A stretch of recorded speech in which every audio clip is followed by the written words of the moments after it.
با درود خدمت شما عزیز دلم عزیزم، در خدمت هستم با یک انرژی خانی دیگه از سری انرژی خانی های فال کراش. موضوع این لحظه انرژی خانی ما این هستش که احساس کراش شما نسبت به شما و مسائل مربوط به این رابطه که میخواد شکل بگیره چه هستش. هر آنچه که پنهان هست آمین که کائنات همکنون و در همین لحظه آشکار کنه. ببینیم که چه مسائلی وجود داره که شما از اونها بیخبر هستید. در دل کراش چه میگذره؟ یک تلپاتی ذهنی میخوایم با این فرد داشته باشیم در خصوص با شما. آمین که کائنات هر آنچه که پنهان هست رو هم اکنون و در همین لحظه آشکار کنه. بله، معجزاتی که این فرد منتظرش هستش، چیزی که کائنات داره بهش اشاره میکنه، یک سری معجزات هستش. معجزاتی که این فرد میخواد یک آغازی داشته باشه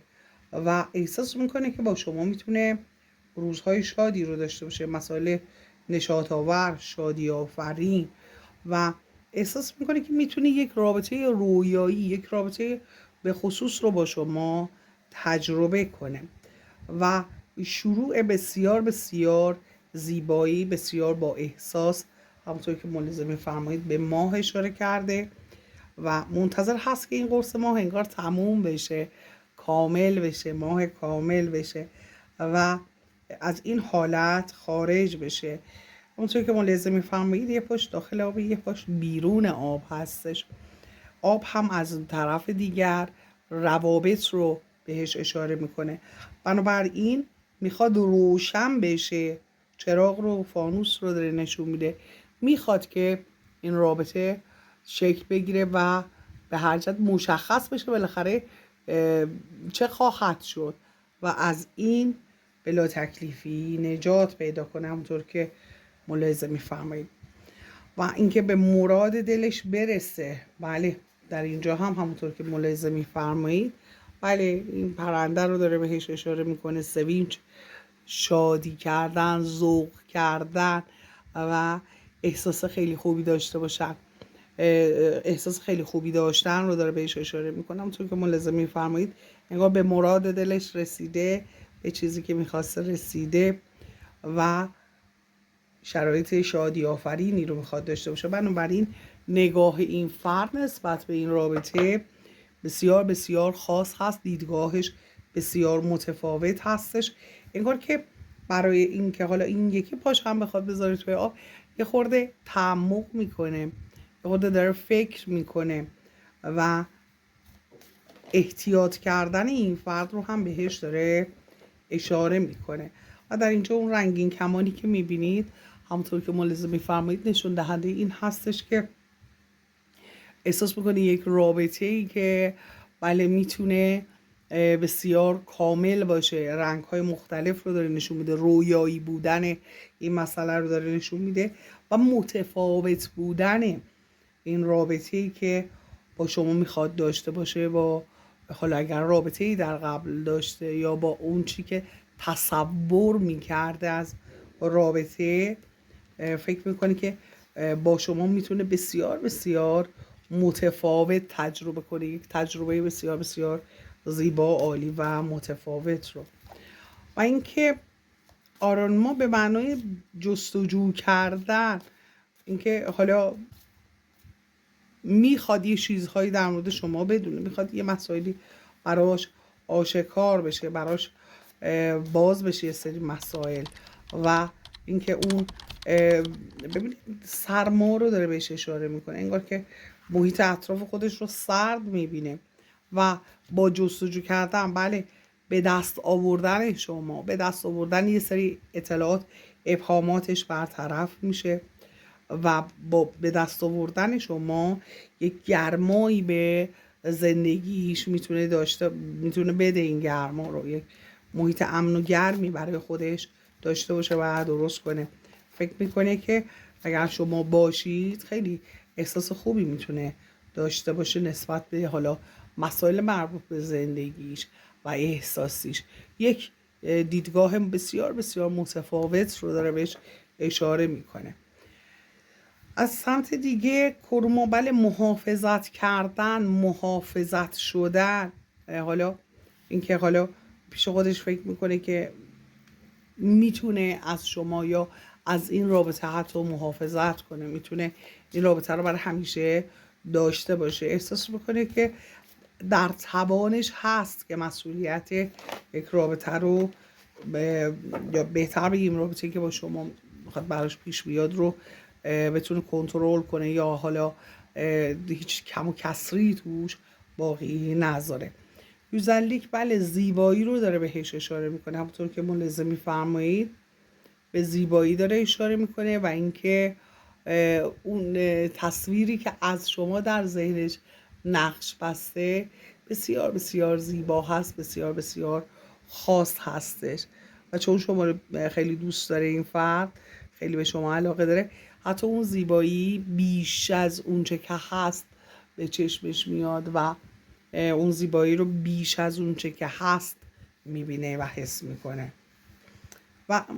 لیدرلیک هم بله این که عزیز دلم این فرد ریموتو میخواد که میخواد دیگه، توی اونم هیچ حرفی نیستش. رهبری کردن، مدیریت کردن، پیش بردن یک مسئله رو با برنامه ریزی رو داره بهش اشاره میکنه. به بحث عزیز دلم بله این که حالا برنامه ریزی هایی در ذهنش داره نسبت به اینکه این رابطه چجوری شکل بگیره و چه کارهایی باید برای این رابطه انجام بده، به این مسئله داره اشاره میکنه کائنات. و اوزیولوک هم به معنای آزادی هاست و فکر میکنه با خودش اگر اینجا که به موفقیت داره اشاره میکنه،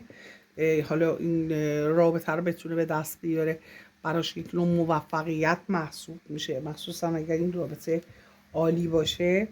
مسئله‌ای که داره کائنات بهش اشاره میکنه میگه که به آزادی خودش توی یک رابطه هم خیلی اهمیت میده. اینکه حالا شخصیت این فرد رو خیلی خاص داره نشون میده، از یه طرف دنبال آزادی هست، موفقیت هست، میخواد رابطه رو کنترل کنه، میخواد یه رابطه شاد باشه. اگر این دیدگاهش نسبت به شما همینطور باشه، یعنی که حالا همین اجازه ها رو به شما بده، همین برداشتش از رابطه یک رابطه دو طرفه باشه که هر دو توش بتونن خوشحال باشن، یعنی هم به خودش فکر کنه هم به شما، میتونه رابطه بسیار بسیار عالی و جذابی باشه. قدرت گرفتن بله این که حالا محدود نکردن و قدرتمند بودن تو رابطه. خب بعضی از انسان ها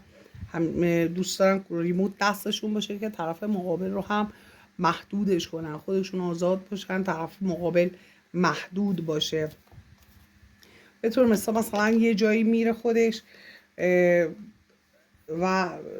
پیش خودش میگه من به خودم مطمئنم، ولی اون شاید بره همونجا بره و اشتباه کنه. به طور مثال عرض میکنم.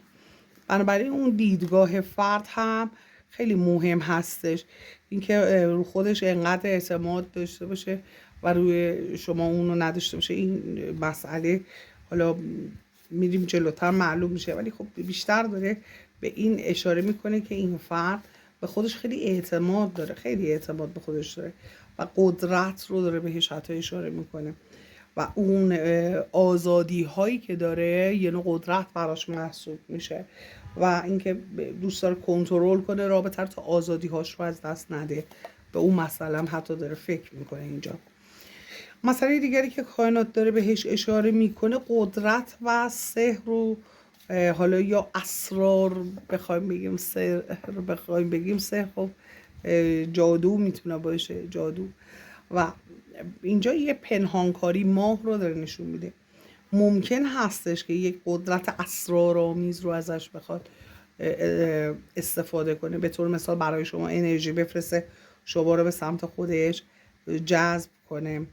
و اینکه میگه که به جادوی ماه، جادوی احساسی داره در واقع اشاره میکنه، جادوی احساسی. حالا از نظر احساسی بخواد قدرت خودش رو حفظ کنه و نخواد که بیاد خودش رو در شرایط قرار بده که آیا منو انتخاب میکنی یا نه، بیشتر به جای اینکه حالا به شما این فشار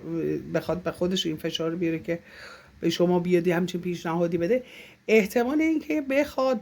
شما رو با انرژی های دیگه به سمت خودش جذب کنه خیلی زیاد هستش. ولی هم زمان در خصوص این فرد داره کائنات میگه که انعطاف پذیر هم هست، یعنی آدمی نیست که خشک باشه همه چی رو بخواد یک طرفه پیش بره و انعطاف این فرد رو در واقع داره بهش اشاره میکنه و توجهش رو، یعنی به اون چه که بخواد برسه توجه این فرد رو اینجا داره نشون میده و میگه به اون چه که بخواد برسه انعطاف هم نشون میده اگر لازم باشه تا به خواستش برسه و دست پیدا کنه اون چه که میخواد رو. بنابراین این فرد رو داره در مرحله نیاز نشون میده، یعنی داره از مرحله‌ای که حالا بی تفاوت هست مرحله اول، مرحله دوم سعی میکنه که این فرد حالا شاید عصبانی بشه که اون بی تفاوتیش جواب نداده و مرحله سوم مرحله نیاز هست. وارد مرحله نیاز شدن این فرد رو داره بهش اشاره میکنه. زیبایی و خاص بودن شما رو خانم یا آقا فرق نمیکنه، حالا میتونه این زیبایی درونی باشه میتونه ظاهری باشه میتونه هر دو باشه و هر جهت نظرش رو جلب کرده و میگه جایی که نظرش جلب بشه هر چقدر هم که بخواد قدرت نمایی کنه، هر چقدر هم بخواد شما رو با ترفندها و شگردهای مختلف به سمت خودش برسونه، شما رو به سمت خودش بکشونه، از یه طرف داره میگه انعطاف هم خواهد داشت، یعنی خیلی خشک نخواهد بود این مسئله و از این سری انعطاف هایی رو از سمت این فرد داره بهش اشاره میکنه. مسئله دیگری که کائنات بهش داره اشاره میکنه در اینجا اون چه که حالا رویاهای این فرد هستش و اون ظاهری که از این فرد میبینی با رویاهای درونیش. شاید ظاهرش رو خیلی شما آدمی ببینید که خیلی سرد هستش یا خیلی جدی هستش، ولی در درونش یه قلب کوچیک وجود داره و شاید یه چیزهایی رو نشون بده که میگه به تظاهر کردن باشه، یعنی واقعیت نداشته باشه، اون سفت بودن، سخت بودن، سرسخت بودن، حالا یا زیادی جدی بودن و اینکه میگه این نقش بازی میکنه. اگر شما میبینی این فرد ظاهرش میگه داره تظاهر میکنه، اویون بازی خب به معنای بازیگر بودن، نقش بازی کردن، حالا اگر خودش بازیگر هست که هیچی، وگرنه میگه نقش داره بازی میکنه این فرد و اینکه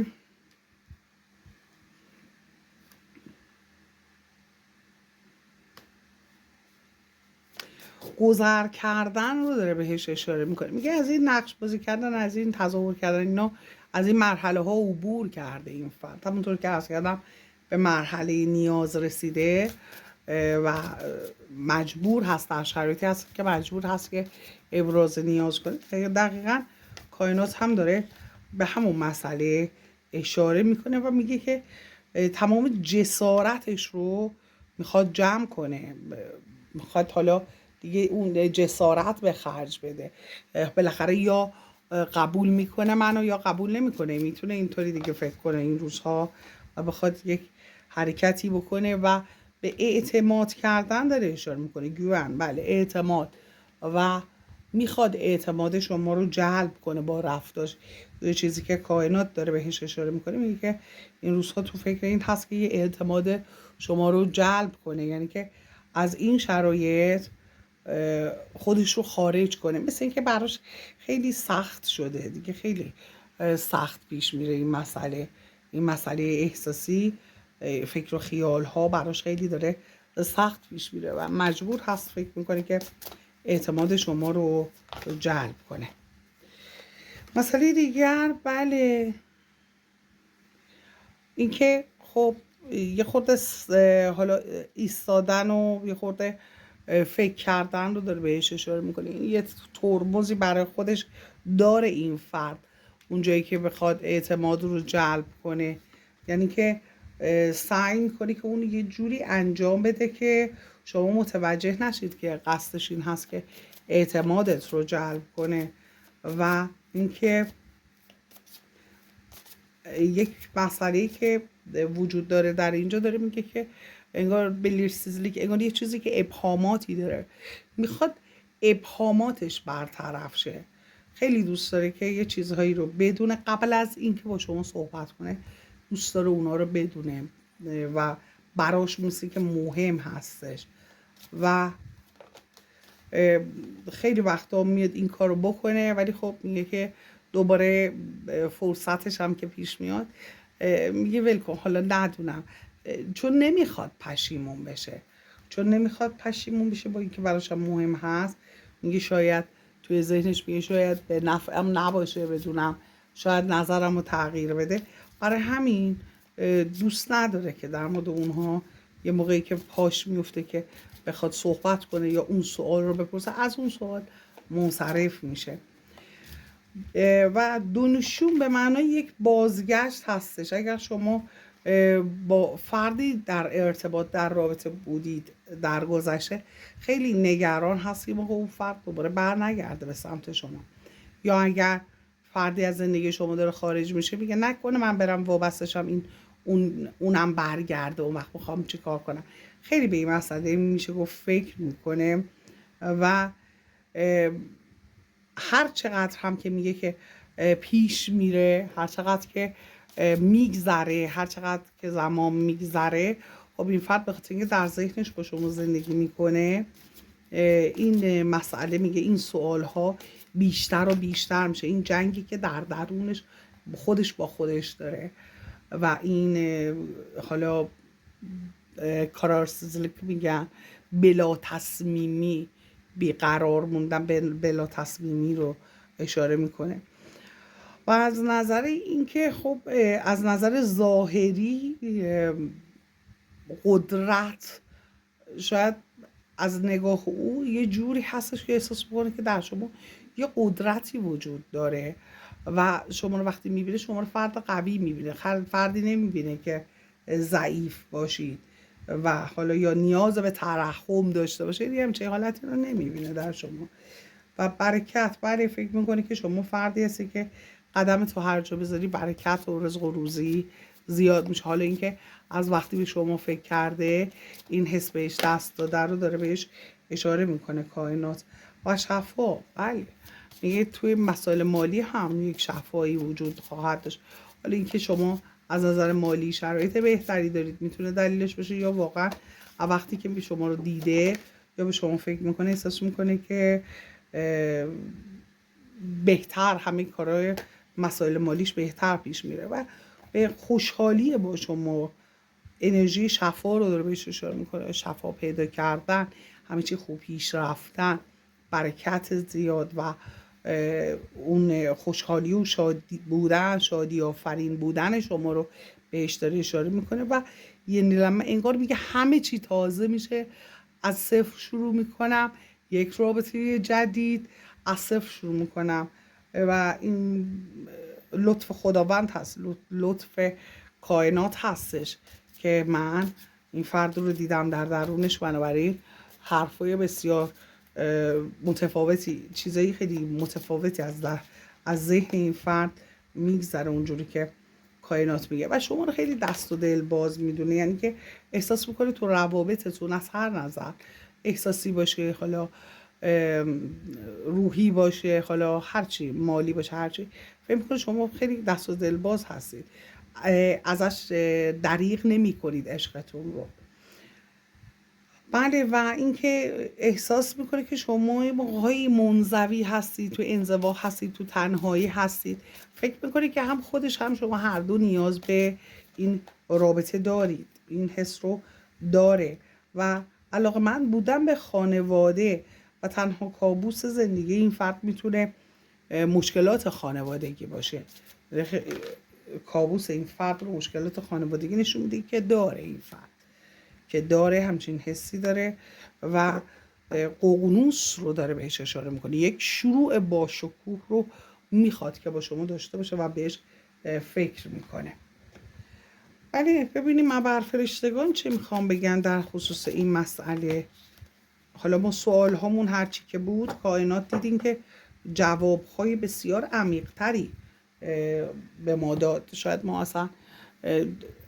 دوست داشتیم در زمینه‌های دیگری صحبت کنه کائنات،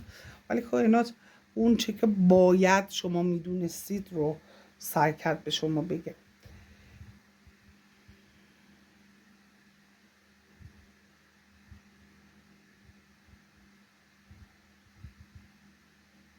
ولی میگه که وقتی فکر میکنه این فرد با خودش احساس میکنه که مثلا بخوام بگیم همین الان این فرد با شما ارتباط میگیره، همین الان این فرد این رابطه رو شروع میکنه، میگه که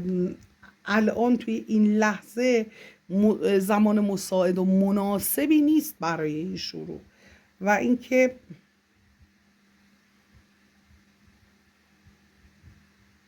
ولی میگی یا انتظار باید بکشی شما یه مدت برای رسیدن به این خواسته، یا اینکه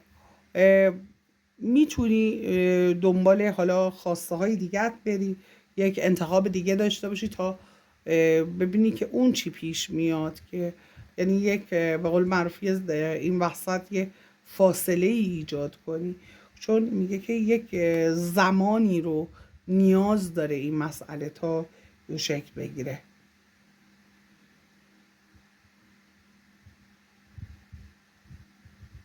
ولی میگه خیلی جستجو کردن رو این فرد میگه یه سری مسائل مخصوص خودش داره که در خصوص اون مسائل رو جستجو میکنه و شما هم میگه که از ملائکتون بخواید که کمکتون کنن و شما رو من به معنای اینکه هدایت کنن شما رو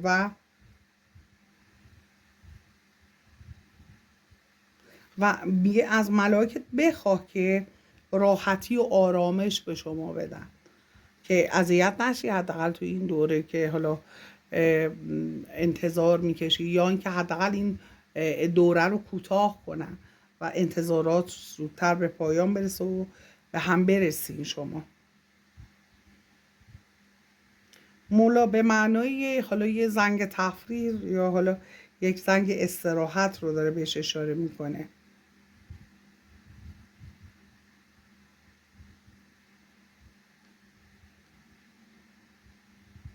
ولی میگه شما فردی هستی که به نیازهای دیگران توجه میکنید در زندگی. حالا بخوایم در مورد این فرد هم صحبت کنیم، او هم همینطور هستش، چون انرژی خانی به او هم مربوط میشه، بنابراین او رو هم به همین شکل داره کائنات معرفی میکنه. عزیزا دارم، چرا تا این لحظه لایک سابسکرایب نکردی؟ لطفا لایک و سابسکرایب کن، چنل خودت حمایت کن. ولی میگه که خیلی مشغولیت های فکری داره، خیلی ذهنش درگیر هستش، ولی و میگه که احساس میکنه که نیاز داره که کم به خودش توجه کنه و از نظر بدنی، از نظر ظاهری یا حالا از نظر احساسی خودش رو ترمیم کنه تا قبل از اینکه به سمت شما حرکت میکنه. فکر میکنه این کاراشو باید انجام بده و این خب نشون دهنده این هست که این فرد بسیار حساس و ریزبین هست و با دقت هست، بنابراین به مسائل احساسیش خیلی اهمیت میده.